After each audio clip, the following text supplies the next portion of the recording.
What's up, YouTubers? Kill me. Anyway, today is all out war.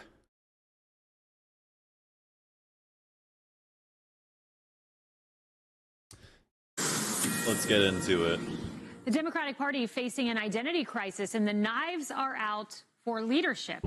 Far-left candidates, many with divisive anti-Semitic platforms, are celebrating their primary victories as a triumph of, quote, democracy, and sending a clear warning to the rest of the party: fall in line or be replaced. Hello, everyone. This is Outnumbered. I'm Kayleigh McEnany. Joining us. Yes, we will replace you. We will replace you. Should we do left-wing Charlottesville? We are here to replace you. Yes. That's the point. That's the goal.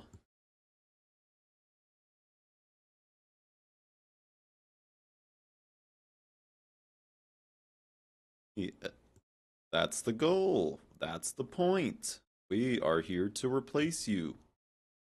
Today, Rosanna Scotto, Fox 5 New York anchor and host of The Underground Economy on Fox Nation; Lisa Booth, Fox News political analyst; Caroline Downey, National Review columnist; and Ari Fleischer, Fox News contributor and former White House press secretary. Well, let's start here. This is an all-out war for the soul of the Democratic Party, and the socialists seem to be winning. They're ready to clean house and do whatever it takes to advance their radical agenda. We cannot keep paying for Netanyahu's wars.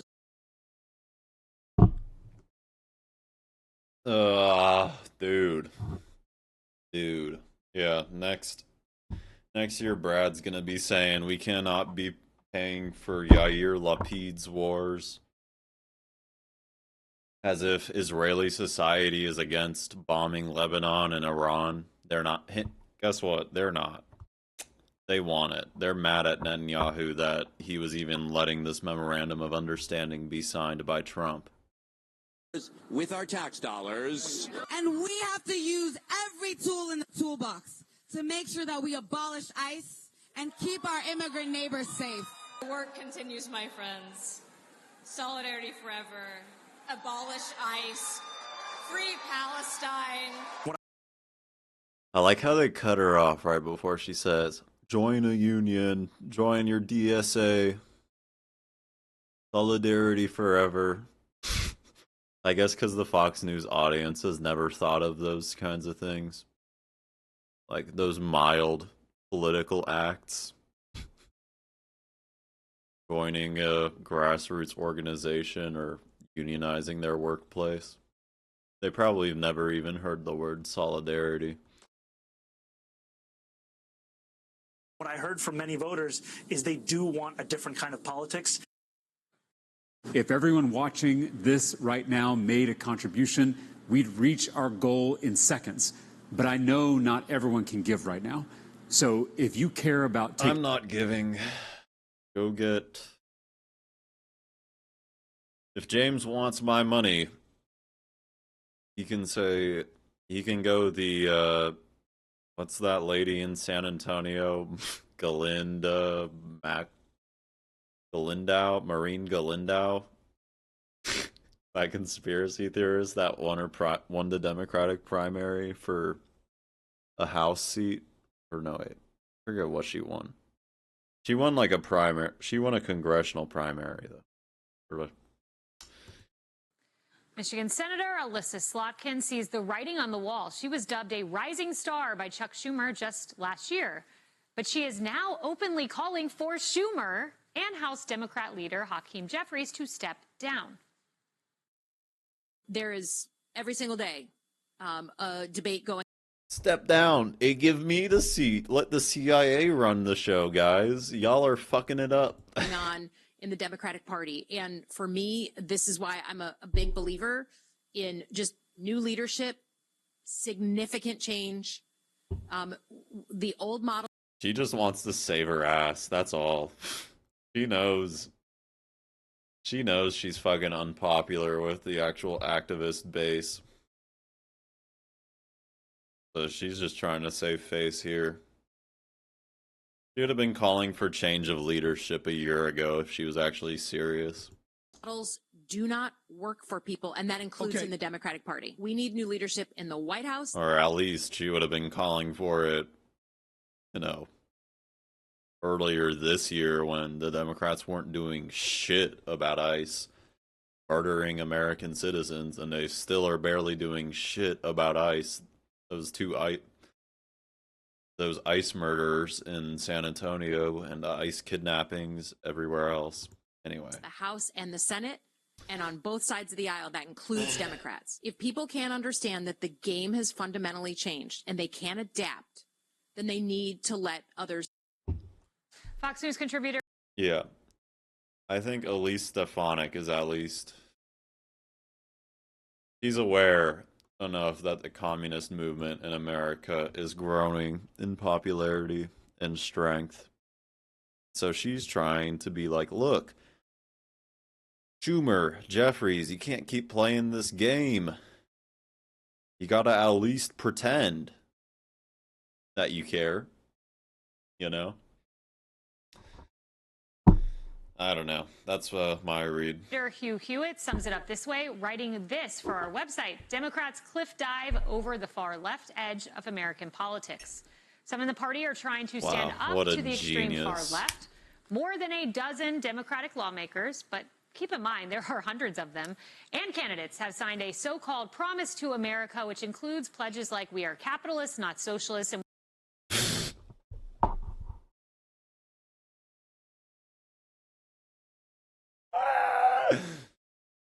oh, God, it's so stupid. We are the capitalists. We like the capitalism. Yeah. It's good stuff, yeah. we are proud, not ashamed of America. Critics say this may be too little, too late. It was just those that you're looking at that signed. Yeah, that's the problem. You should be ashamed. America, what has America done in the last 3 years? Well, I mean, all these people are fucking, as far as I'm concerned, lizard people, for the most part. You know, but, like, let's examine America's recent history. We don't even have to go back to, flattening Korea, when we were flattening Korea and bombing the shit out of Laos and Cambodia. Oh, yeah, and invading Vietnam, invading Iraq, Afghanistan, destroying Libya, installing puppet dictatorships around the world, etc. Lisa, I want to start with the significance of Alyssa Slotkin. This is a big deal. She delivered the State of the Union response. She outperformed Kamala by about a point in all but 28 of the counties in Michigan. She was hailed as the way forward, and yet here she is saying we need to oust Schumer. Well, yeah, I mean, it shows you the direction that the party is going in, to your point. I think the irony is what we're seeing is this unholy alliance between Islamists and communists, and we saw this in 19... Wow. You're telling me that the Islamic world doesn't like it when America bombs the Islamic world, and communists don't like it when America does imperialism by bombing the Islamic world and trying to extract their resources at a nice price. 1979 with the Iranian Revolution, where they joined forces. This is breaking stuff here. How did this lady land this job? She must be a fucking genius. To overthrow the Shah, and then what happened afterwards? The communists were executed, tortured, and now everyone's forcibly wearing hijab. So just an important point of history to pay attention to. Wait, what? Challenge, Kaylee. You talking about the Iranian Revolution? 1979 with the Iranian Revolution, where they joined forces to overthrow the Shah, and then what happened afterwards? The communists were executed, tortured, and now everyone's forcibly wearing hijab. So just an important point of history to pay attention to. The challenge, Kaylee. Yeah, fucking just gloss over. Yeah, that's all that happened after the Iranian Revolution, dude. They made everyone wear hijabs and killed all the communists for no reason because they're Islamist. Ugh, and they're barbarians. Is that socialism is no longer politically toxic. Bernie Sanders has normalized the word. We're seeing the Democrat Party, according to Gallup, has a more favorable view of socialism than it does capitalism. Independents are moving in that direction as well, even more troubling. And I keep hearing people say that because the left is moving to the left, that that's going to be toxic in the general election. But I don't believe that's the case. I worked at the NRCC in 2010 with the rise of the Tea Party. And while the Tea Party wanted Wow, the government the to billionaire-backed Tea Party movement. What a fucking real activist you are. get off their backs, get off my lawn. She's a real sly, cunning political operator. And you're getting fucking funded by billionaires to, wreck American politics. Wow, you're a real mind of your time, you know? Now the Democrat Party and the socialists want to confiscate your lawn and want the government to get on your back. So a little bit of difference there. But the midterm elections are base elections. Where's the energy in the electorate? And that is on the left. So that's what worries me. Yeah, no shit. Because all the fucking centrist Dems are people that are either like, people who've psyoped themselves into thinking, Hakeem Jeffries is fucking awesome, dude. Yeah, he's cool. Chuck Schumer, he's the greatest. And they put up a yard sign in their lawn every 2 years. That's the extent of the center left activism in America. Maybe you drive around with a bumper sticker and then donate some money. That's about it, right? The only saving grace for Republicans is that the map since then has hardened, particularly with redistricting, the mid-decade redistricting. So that could shore up some of the seats. But Democrats only need less than a handful to take back the House. So, I don't necessarily know if I buy the argument that because the party is moving to the left, they can't win in a wave election, in a midterm election. I agree. And Caroline, I just wrapped an interview with James Carville, of course, the famous Democratic strategist for Bill Clinton. And he's vocal. He says, we need a schism with these people. They need to be out of our party.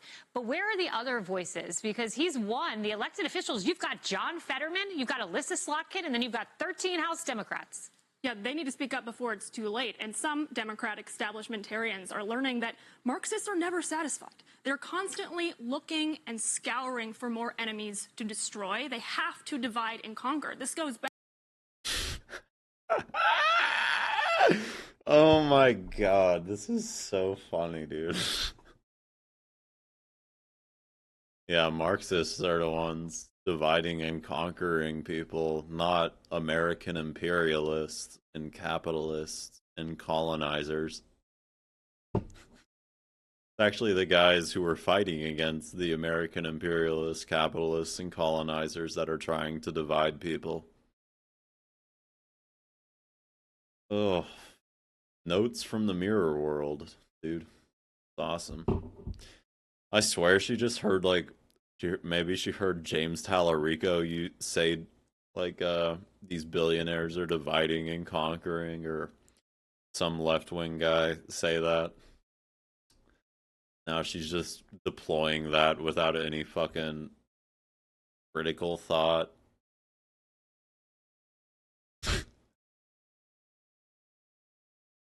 Ugh, you know. It's like when fucking Zion or fascists started using the word chud. It's not supposed to be a good thing, man. Calling yourself a chud. And then when I've been in these internet chat rooms for too long, but I've been called a chud by like fascists online. It's oh my god, it's awesome. I don't even know. It's dead. I feel like dead internet theory is real, but to a degree. But I also feel like Americans, English speakers in general, are just very handicapped in terms of their comprehension around political jargon and political jargon and other terms. Back to the days of Stalin in the old USSR, the purges. It's coming for these old school Democrats as well. And to me, the biggest lie about this democratic socialism, which The purges weren't a fucking divide and conquer. They were fucking getting rid of individuals. You know, definitely a lot you can criticize there, but it's not divide and conquer by splitting people into groups. If anything, the Soviet Union was trying to do the exact opposite with all their allies. Bring their allies under the Soviet banner. which really just means the destruction of everything that came before, all the pillars of Western civilization, private property, law and order, borders. They have to kill those things because it's much easier to consolidate power when there's anarchy. And to Lisa's point, how they're going to achieve power in the first place is through our democratic processes, and it's through this unholy coalition that involves Islamic radicals and peddling the most ancient hatred in the book, which is scapegoating the Jews. But the fact that this is a working class revolution in the eyes of folks like Hassan Piker and Chevalier and Mamdani, well, it's actually not. Poor minorities want nothing to do with this. Says the white lady on Fox News, dude. Oh, yeah. This support is coming from disgruntled, downwardly mobile, rich kids who basically are resentful towards society that they don't have the reward.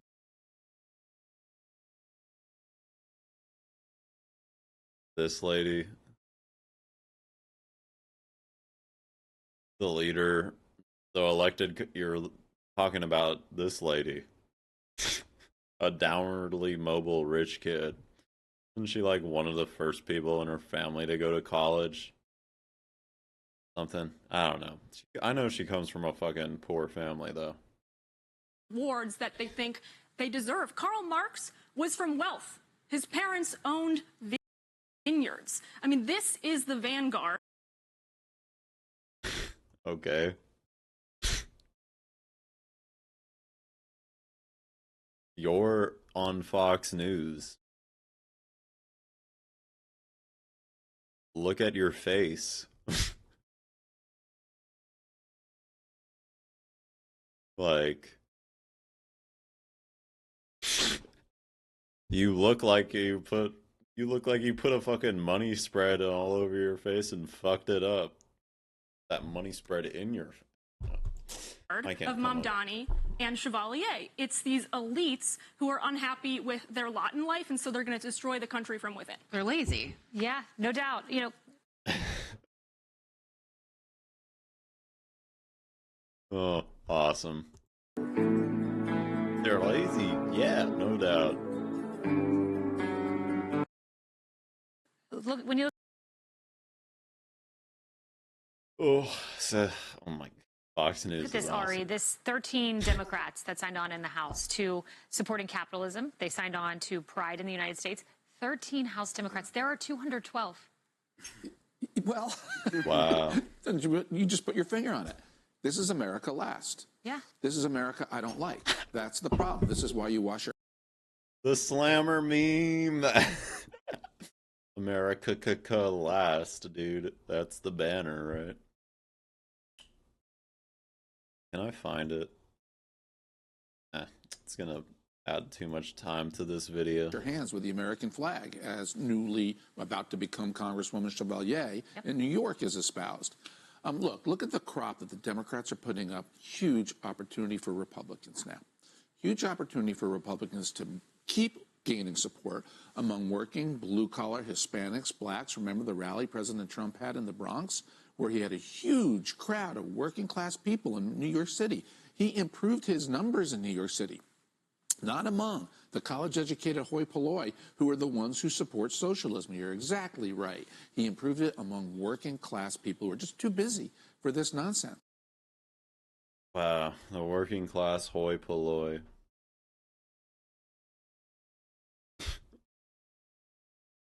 Clearly, these guys think highly of working class people. Clearly.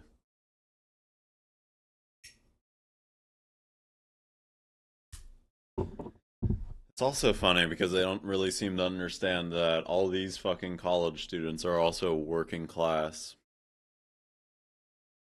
But I guess if you want to get into the fucking nitty gritty bourgeois or labor aristocracy, you know, they have at least somewhat, like myself, at least have somewhat of a safety net from generational wealth. There's definitely people like that in the movement. But, you know, pretty sure it's so dumb because there's like not even that many people in terms of a percentage of the American population. The amount of people that are like actually actively part of class struggle is like minuscule.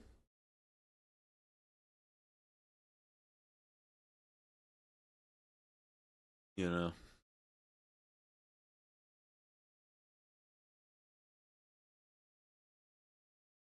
Anyway.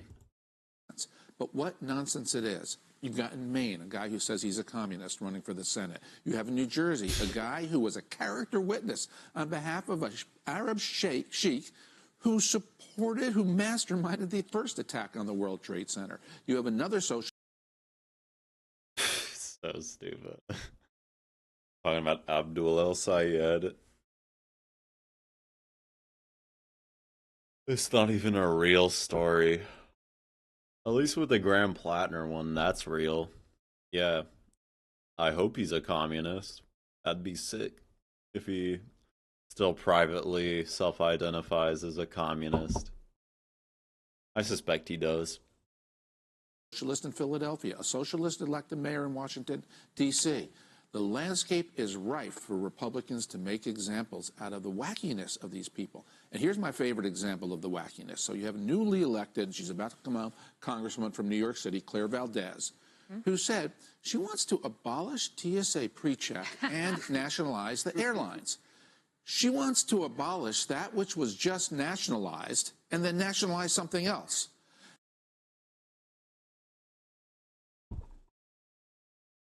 Wow, she wants to abolish, random, unnecessary classist divides in public transportation systems. Ugh, unbelievable. And then she wants to nationalize this exorbitant industry that has been constantly squeezing and squeezing every part of its production and service and front facing service side to the point that, you know, flying fucking sucks for everyone.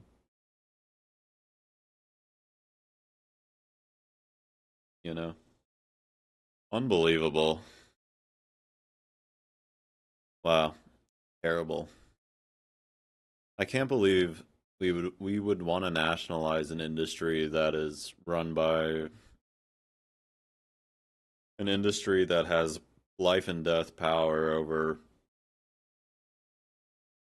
how many people fly in America every day? Hundreds of thousands probably, right?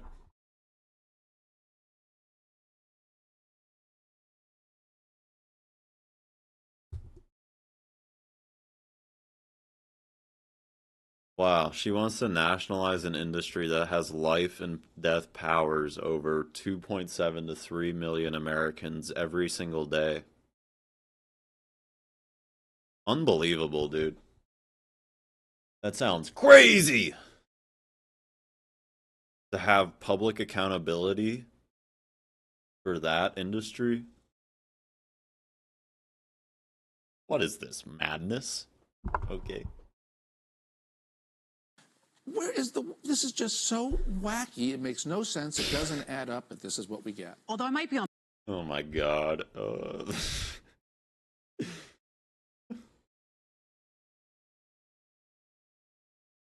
It is board such a with fucking abolishing hellhole, TSA. dude. I love our TSA. They've always been nice to me. Look, Rosanna.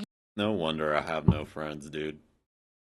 You guys get along so well in their stupidity. Let's not even think for 5 seconds about the consequences of any of these policies, and let's just say they're bad. Because that's what I was trained to do as a kid or whatever. You know New York well. You have interviewed Mom Donnie, and it seems like this really is ground zero for the socialism takeover. Well, I have to say, the mayor worked hard for every single one of those people who were up for election. Now, there was one who's going to be Congresswoman Chevalier. She was a long shot. Nobody thought she was going to beat the incumbent Adriano Espaillat. Even Hakeem Jeffries had thrown his support. Senator Schumer, I don't know where he was. He was not at all visible. He was defending Israel. He's got to make sure the Democratic Party stays pro-Israel because he's a fucking foreign agent. Arrest Chuck Schumer. You did not hear any support that he had for any of the candidates. But getting back to the mayor, illegally, he had Chevalier in his city-owned SUV the day before the election, taking her around to various spots. They energized their base to get out and vote. Now, after the election, everybody was shocked. Chevalier won. She had no experience. Even the Attorney General, Letitia James, came out and said she does not represent that community. Wow. The cop came out. The head of the cops. The cop king of New York came out and was like, wow, I really don't like this activist.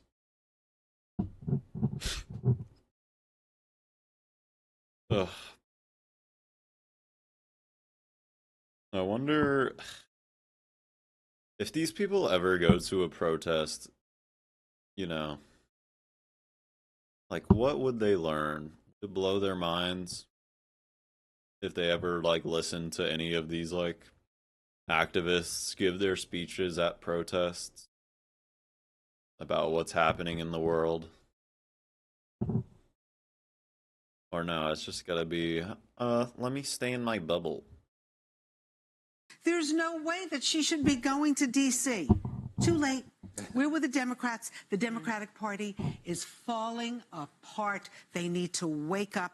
And maybe, you know, listen, I like Senator Schumer, but maybe it's time for him to retire. Yeah, and it's just so crazy. I mean, it's the so-called educated voter, liberal white women that are fueling this. It's not minority voters. Right. They voted in the opposite direction. They really energized their base. Yep. And it wasn't a lot of people who came out to vote, but those who came out to vote voted for her. Yep, the educated who are brainwashed in the faculty lounge. All right. Hey, everyone. I'm Emily Campagno. Catch me and my co-hosts Harris Faulkner and Kaylee McEnany on Outnumbered every weekday at 12 p.m. Eastern. Or set your DVR. Also, don't forget to subscribe. Oh, fuck me. Okay. Well, that was funny. As promised, joining me now is House Democratic Leader Hakeem Jeffries. On the government, well, I think as the mayor indicated, you know, we're united in looking to deliver for the people of the city. And as you heard from him, we have disagreements about endorsements. And I think you mentioned a number of those candidates that I was proud to endorse, and Maria Elisa Avila Chevalier and Claire Valdez and Brad Lander. And also at the end of the day, what we're looking to do is to deliver for the working people of New York City. And I think last night we heard from New Yorkers a hunger for exactly that kind of work being done here in our city. Chris, you two are going to speak tonight. I don't expect you to tell me everything you plan to say or talk about, but broadly speaking, what's the message going to be? What are you hoping to get out of that phone call? Well, I think as the mayor indicated, you know, the congressional delegation, I won't speak for them, but certainly we, you know, intend to continue to do all that's necessary to work with our partners in state and city government, including the mayor, to make life more affordable for the people that we're privileged to represent and to improve their quality of life. At the end of the day, that's why we're all in office. And in a moment like this. Yeah, right. I used to believe the same thing.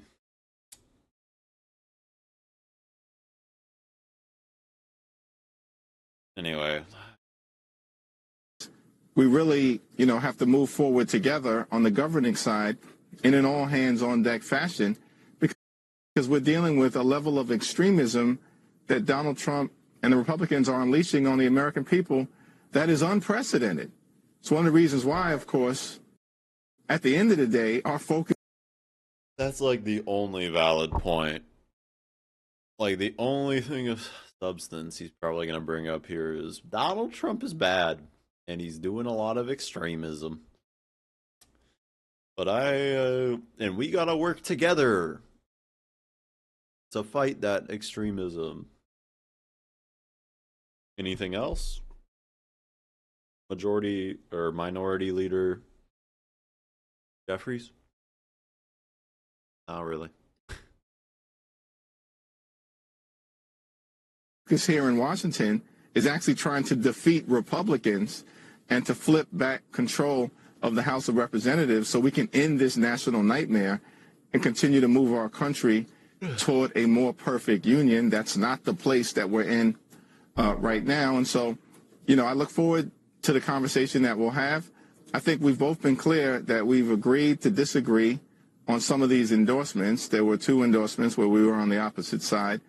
I, of course, standing with my colleagues in the New York congressional delegation.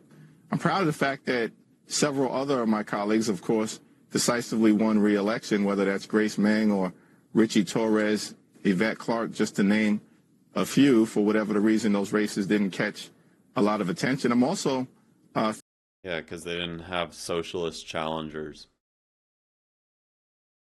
Or at least they didn't have any real robust campaign challenges. Why? DSA didn't endorse anyone against Richie Torres. DSA didn't endorse anyone against Yvette, whatever, or any of those people he named.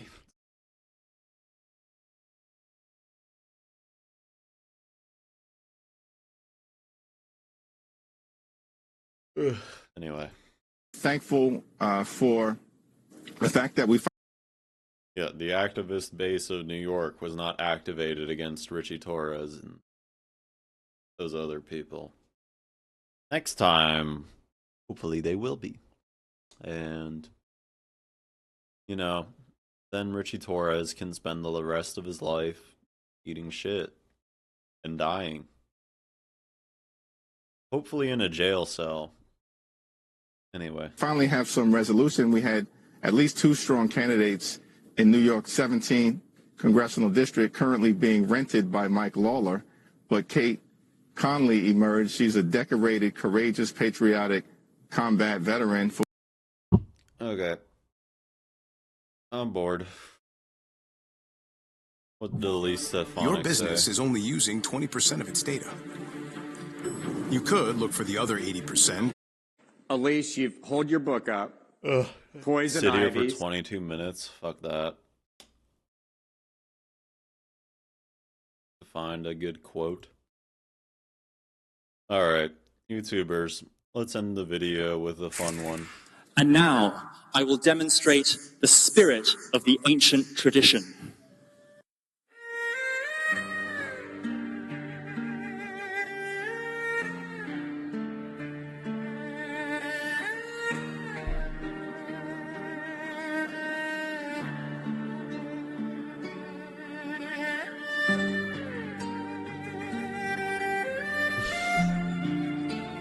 Okay, this is boring. Anyway, YouTubers, if you liked that bullshit, I watch Fox News every day for fun. Come join me, I don't know, in my Twitch chat. See ya.